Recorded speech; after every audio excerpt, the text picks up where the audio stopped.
Welcome back to Blacktinidad. So we all love some good flavor, and we also love talking culture. So this is a segment that we like to call Cultura y Sazón.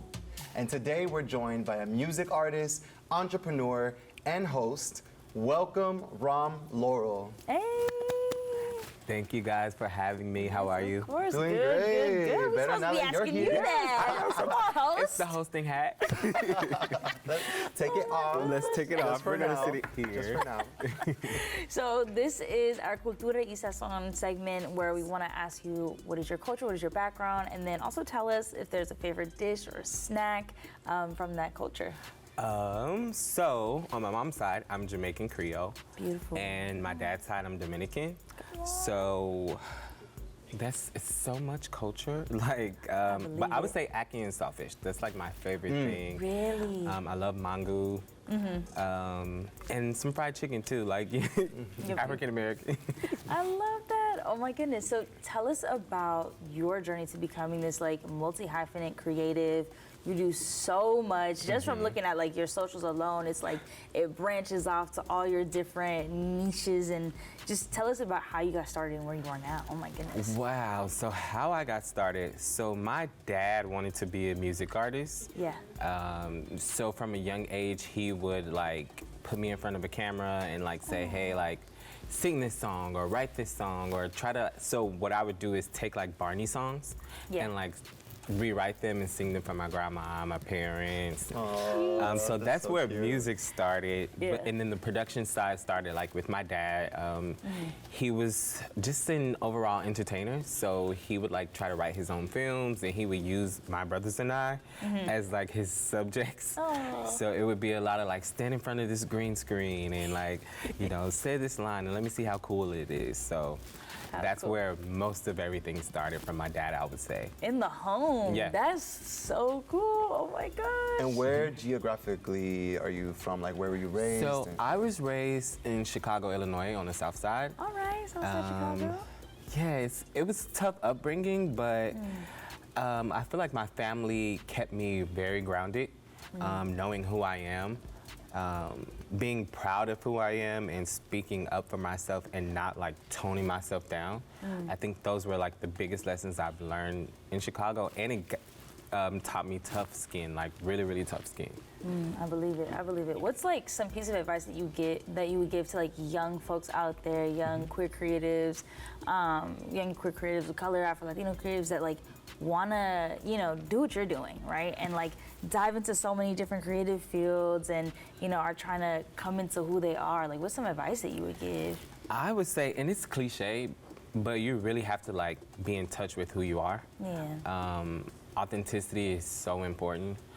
We may think that people don't want to hear what we have to say or don't want to hear our stories, but there's something out there for everyone. Yeah. So the biggest advice I can give is just do it without judgment or without like, you know, allowing other people to project the things that they want you to do onto you. Yeah. Do whatever comes to your mind because the creative source is giving you that idea. So just go for it, and sometimes you have to just like leap out there and do it. Yeah. I also noticed that there's a lot of like intentionality behind your music. Specifically is what it feels like. Yes. With the messages that you put, like Roy G. Bibb, I think is so clever, the name, by the way.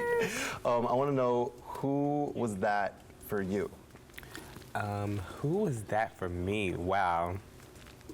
Who gave you that spark, or where did that come from? Growing up, you know, I didn't really see those things on TV or have those people who I saw myself in. So when I became an adult, I said, you need to be that person that your 5-year-old self needed, your 6-year-old self needed. One of the, I would say, I saw you guys had Lisa on the show, and I would say Taino was the first show that made me like see myself, because she was just like this high school girl, and the culture was just like, this reminds me of my family. This reminds me of my grandparents, and she would have these like visions of like being a star, and like it would turn into a music video. So that was the first time that I ever saw like, wow, like this is what I want to do. But they were only in high school, so once I got out of high school, I was like, okay, you need to develop something else for yourself and not like, you know, use this thing as a archetype for who you should be or what you should be doing. Just go out and do whatever it is that you want to do and that you think you should do. So yeah, I would say my goal has always been to be the person that my younger self needed. And is there anything really like exciting coming up that you're excited to work on, or in the future, things that you want to take on? So usually Pride season is coming up, and that's usually like my season because I'm performing at like all these prides. I've done WeHo Pride, Santa Monica Pride. I would really love to do Chicago Pride because that's where I grew up. I've submitted, so we'll see. But on top of that, new episodes of Rom's World, new music. I have an EP coming out called It Is What It Is. And it's just about life experiences and just like being like, it is what it is, you know? Awesome. So there's a lot of things that are coming out. I love that. Cool. And I'm just trying to keep going. Totally. So with all of these things that you got coming up and all the things that you're working on, can you let the people know where they can follow you and where they can see what you got coming up next? You guys can find me at Rom Lawrell on all social media platforms. That's ROMLAWRELL.